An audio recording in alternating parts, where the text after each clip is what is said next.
শেষ পর্যন্ত নরেন্দ্র মোদী সরকারের আনা বিল আটকে গেল। ভোটাভুটিতে প্রয়োজনীয় সংখ্যা নরেন্দ্র মোদী সরকারের তরফে এনডিএ জোটের তরফে পাওয়া গেল না এবং সেই জায়গায় দাঁড়িয়ে বিরোধীদের কোর্টে বল ঠেলে দিলেন মোদী সরকার, যে বিরোধীরা আটকে দিয়েছে মহিলা সংরক্ষণ বিল।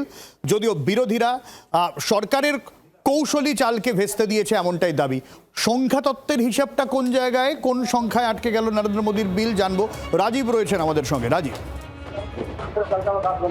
দেখো, আজকে যে মহিলা সংরক্ষণ বিল সেই পেশ করা হয়েছিল গতকাল লোকসভায় এবং আজকে বিলটি পাশের চেষ্টা করেছিল সরকার। সেই বিল কিন্তু বিরোধীরা সরকারের ভোটাভুটিতে হারিয়ে দিল এবং বিলটি কার্যত কিন্তু বলা যেতে পারে বিলের ভবিষ্যৎ একেবারেই শূন্য হয়ে গেল।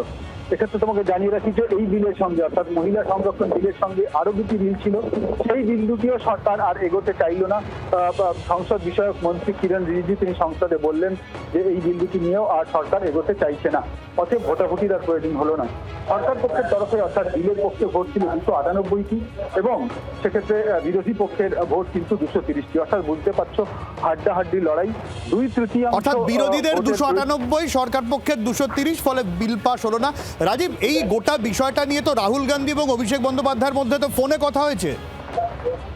অবশ্যই, হ্যাঁ। দেখো, এই মুহূর্তে অত্যন্ত বড় খবর যে সরকার পক্ষের যে চেষ্টা ছিল এই বিলটিকে পাস করানোটা ভেস্তে যাওয়ার পর কংগ্রেসের নেতা তথা লোকসভার বিরোধী দলনেতা রাহুল গান্ধী তিনি অভিষেক বন্দ্যোপাধ্যায়কে ফোন করেন এবং তাকে ধন্যবাদ দেন। তার কারণ তৃণমূল কংগ্রেসের 21 জন সাংসদ আজকে উপস্থিত ছিলেন এই ভোটাভুটিতে। তবে সব্যসাচী তোমাকে জানিয়ে রাখি যে সরকার পক্ষে কিন্তু 298টি ভোট ছিল, বিরোধী পক্ষের কিন্তু ভোট ছিল 230টি। কিন্তু এক্ষেত্রে ভোট পেতে হবে অনেক বেশি এবং সেই কারণেই কিন্তু 360টি ভোট পেতে হতো সরকারকে।